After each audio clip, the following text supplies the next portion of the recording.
আজকে ওরিও কেকের ডিজাইন নিয়ে চলে এসেছি তোমাদের সবার কাছে। কেকের স্পঞ্জটা রাখলাম চকলেট ফ্লেভারের। স্পঞ্জটাকে দুটো লেয়ারে ডিভাইডেড করলাম আর মাঝখানে লেয়ারে ক্রিম দিয়ে তার মাঝখানে দিয়ে দিচ্ছি ওরিও বিস্কিট অনেকটা করে, আর তারপরে সেটাকে ফিল করে দিচ্ছি ক্রিম দিয়ে।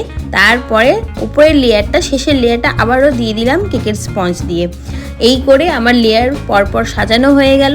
এরপরে আমি আইসিং করে নিচ্ছি, আর আইসিংয়ের জন্য হুইপ ক্রিমের সাথে ওরিও বিস্কুটের পাউডার বেশি করে মিক্স করে দিয়েছি। এতে ওরিও বিস্কুটের যে ফ্লেভারটা রয়েছে পুরো কেকের মধ্যে চলে যাবে, আর কেকটা খেতে সত্যি অসাধারণ লাগবে তখন।